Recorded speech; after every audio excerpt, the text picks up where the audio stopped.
ছাত্র সংসদ নির্বাচনী ঢাল তৃণমূলের। মাস্কট স্পিন কন্ট্রোল ল্যাবের পরীক্ষায় এটি প্রমাণিত। কেয়াসেট আলোপেক্স পেন্টা অ্যাক্টিভ নতুন চুল গজাতে সাহায্য করে, চুল পড়া বন্ধ করে। Keya Seth Alopex penta active 10 hair fall প্রবলেমের একমাত্র সলিউশন। থ্রেড কালচার নিয়ে সাফাই শিক্ষামন্ত্রী ব্রাত্য বসুর। 7 বছর ছাত্র সংসদের নির্বাচন হয়নি, যেখানে ইউনিয়নই নেই সেখানে থ্রেড কালচারের প্রশ্ন নেই। থ্রেড কালচার নিয়ে মন্তব্য ব্রাত্য বসুর। তিনি নির্বাচন এই দাবি যাতে মেডিকেল কলেজগুলোতে, যাতে হাসপাতালের যে মেডিকেল কলেজ সেই মেডিকেল কলেজগুলোর যাতে ছাত্র প্রতিনিধিদের দিয়ে অতি সত্বর খুব দ্রুততার সঙ্গে যে নির্বাচন, সেই নির্বাচন যাতে করা হয় সেই দাবি জানানো হয়েছে আজকে পাঠানো মুখ্য সচিবকে ইমেলে, যেখানে জুনিয়র চিকিৎসকরা 7 দফা দাবির মধ্যে এটিও একটা দাবি জানিয়েছেন অবিলম্বে যাতে নির্বাচন করা হয় এবং সেই নির্বাচনই এবার ঢাল তৃণমূলের জন্য। টিএমসি নেই কোথাও। যদি উনি খবর নিতেন জানতে পারতেন যে 7 বছর নির্বাচন হয়নি।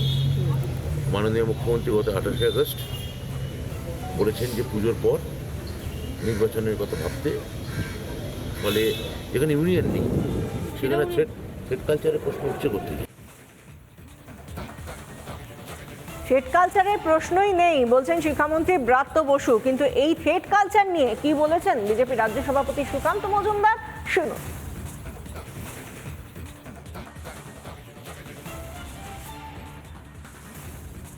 সরকার বিরোধী কোনো ধরনের আন্দোলন, সরকার বিরোধী কোনো ধরনের সেমিনার বা কোনো কিছুই করতে দেওয়া হচ্ছে, ধমকানো চমকানো সমস্ত কিছু চলছে। থ্রেড কালচার তো পশ্চিমবঙ্গের ডিএনএতে ঢুকে গেছে তৃণমূল কংগ্রেসের দ্বারা। থ্রেড কালচারই চলছে গোটা রাজ্য জুড়ে। হসপিটালে থ্রেড কালচার, পুলিশে থ্রেড কালচার, পুলিশকে থ্রেড দিচ্ছে।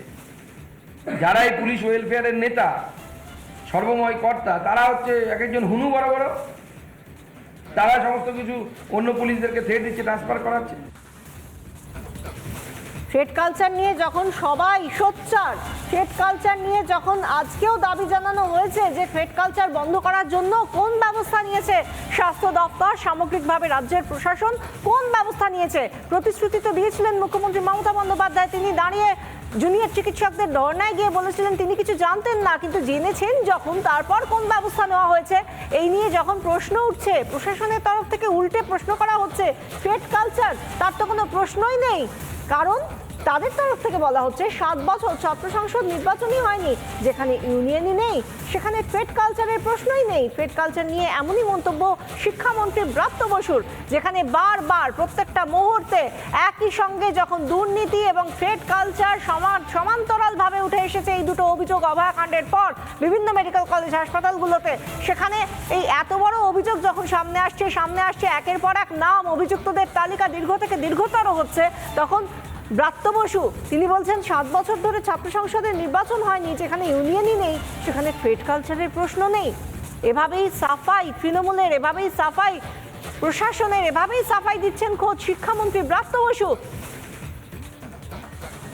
দিনের আলোর মতো যেখানে সবটা স্বচ্ছ, যেখানে উত্তরবঙ্গ লবি নিয়ে এত কথা বলা হয়, যেখানে উত্তরবঙ্গ লবি নিয়ে একের পর এক পিজিটিরা পর্যন্ত যেভাবে বড় বড় সিদ্ধান্ত নিয়ে থেকেছে এমন অভিযোগ করেছে বারবার, সেই জায়গা থেকে ব্রাত্য বসু কিভাবে বলছেন যে যেখানে ইউনিয়ন নেই সেখানে থ্রেড কালচারের প্রশ্ন নেই, শুনুন আরো একবার কি বলছেন ব্রাত্য বসু।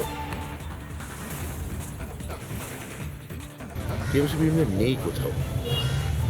যদি উনি খবর নিতেন জানতে পারতেন যে 7 বছর নির্বাচন হয়নি। মাননীয় মুখ্যমন্ত্রী গত 28 আগস্ট বলেছেন যে পুজোর পর নির্বাচনের কথা ভাবতে, ফলে যেখানে ইউনিয়ন নেই সেখানে থ্রেড কালচারের প্রশ্ন উঠছে করতে।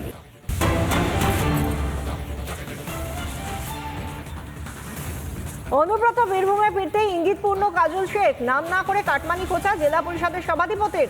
আমি পঞ্চায়েতের টাকার ভাগ নিতে আসিনি, আমি লোকের জায়গা দখল করতে আসিনি, আমি সব খেলা খেলতে জানি, ইঙ্গিতপূর্ণ মন্তব্য কাজল শেখের। পাঙ্গা নিতে এসো না, চুরি পরে বসে নেই, হুঁশিয়ারি জেলা পরিষদের সভাধিপতির।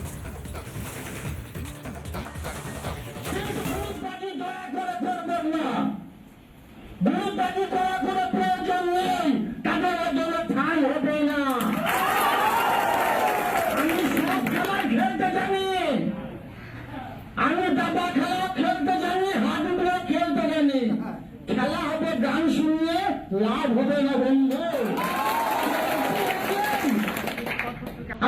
75% খেতে আসেনি, আমি নদীর পানি থেকে পরিচিত আসিনি। লোকের জায়গা জোর করে দখল করতে আসিনি, আমি বাউন্ডারি করে রাখতে আসিনি।